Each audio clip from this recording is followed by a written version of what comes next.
Bom, pessoal, estamos de volta para falar então da evolução dos meios de comunicação e transporte, exatamente para a gente poder entender como é que é a evolução, tanto das telecomunicações quanto dos meios de transporte, vão ser importantes, como eu disse no vídeo anterior, vão ser a base logística para a expansão do capitalismo e para a própria consolidação da globalização. Tudo bem? Então vamos lá dar uma olhada? Então, olha só, acompanha aqui comigo. Bom, do ponto de vista das telecomunicações, o primeiro equipamento revolucionário que vai aparecer é o telégrafo, em 1835. Tá?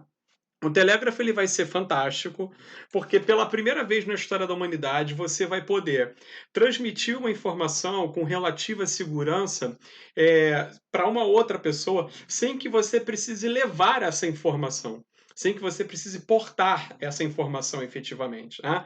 No passado, você tinha que levar uma carta, se fosse o caso, pessoalmente, ou você tinha que contar com métodos muito pouco eficientes, né? Que pombo correio, garrafa, tudo isso as pessoas até usavam, mas corria-se uma série de riscos aí no caminho, para que a informação fosse desviada, não chegasse no seu destino correto. Então, não era nada seguro, né?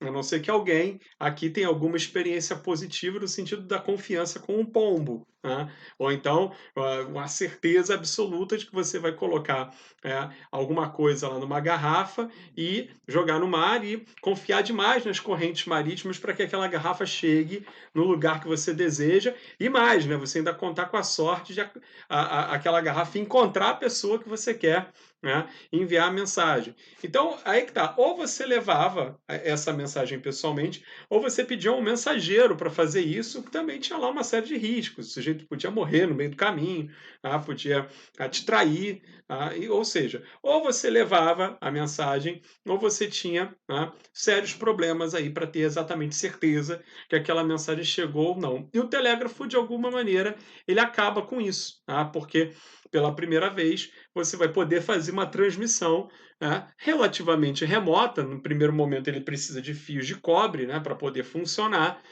mas ele vai ser bastante eficiente, né, nesse sentido e muito revolucionário para a época, nesse sentido de levar mensagens para outras pessoas, tá certo?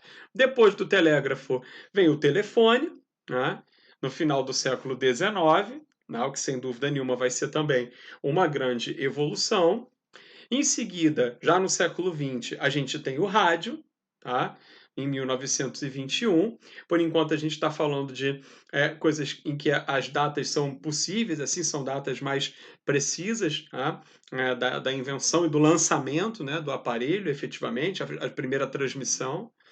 A TV, que aí é um problema, né? A TV ela começa a ser desenvolvida já nas primeiras décadas do século XX, mas só a partir do pós-Segunda Guerra é que ela começa a se popularizar efetivamente. Antes da Segunda Guerra Mundial, na Alemanha, as pessoas já assistiam televisões em salas públicas, tá? Uma espécie de cinemas, onde as pessoas tinham lá a transmissão acontecendo. Não era efetivamente lá aquele televisor portátil que você hoje, né, traz para casa, etc. Né? Passou a levar para casa a partir da segunda metade do século XX e tal. Né?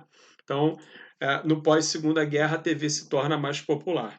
Em 1955, né, a fibra ótica, né, se percebe que através do feixe de luz você pode, né, transportar, entre outras coisas, informações. O satélite, 2 anos depois, em 1957, ambos aqui vão causar uma revolução bastante significativa, né, obviamente, nas telecomunicações, sobretudo na comunicação remota, né, nas transmissões remotas. A internet, né, que é de 1969, o telefone celular, que é de 1973, vejam bem, o telefone celular, que é de 1973, e o smartphone, que vai ser de 1994, né? Ou seja, eu consigo hoje agregar todas essas funções aqui no smartphone, perceberam? Hoje o WhatsApp ele faz as vezes do telégrafo, né, para mandar mensagem, obviamente de maneira muito mais eficiente, né? O WhatsApp também faz aqui o papel do telefone, na medida em que você consegue mandar áudios, né? Eu não estou nem falando da chamada em si. Se você quiser uma coisa mais sofisticada, é óbvio que tem também a videochamada.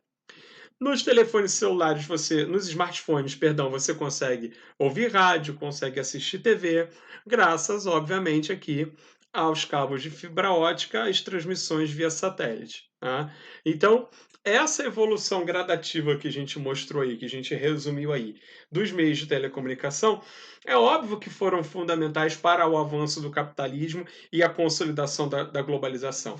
Entre outras coisas, você passou a poder conectar bolsas de valores no mundo inteiro. Né? Para a gente falar aí da face mais visível da globalização, já vai falar dela, mas eu posso hoje investir em bolsas do outro lado do mundo, né? No Japão, na Coreia do Sul, na China, enfim, eu posso investir em bolsas do Sul e do Sudeste Asiático, da Europa, isso simultaneamente usando exatamente esses recursos tecnológicos, ou seja, é a informação globalizando uma atividade, no caso aí, e consolidando essa atividade, né? No caso aí, os investimentos, né? E a circulação de capitais, tá certo? Bom, voltando lá para os nossos slides, ó, essa imagem aqui já é um clássico, né? Essa imagem ela aparece pela primeira vez no livro de um geógrafo britânico chamado David Harvey. Essa imagem vai aparecer no livro dele de 1992, chamado A Condição Pós-Moderna. Depois essa imagem vai se popularizar, vai aparecer em questão de prova, né? Em questão da própria SpaceX, tá certo? E ela dá conta do seguinte, ó, da velocidade dos meios de transporte ao longo do tempo. Então, olha só, primeiro a gente vai ter carruagens e barcos à vela, né? Carruagem para você sair de um país para o outro mesmo, na Europa, né? Não tinha saída.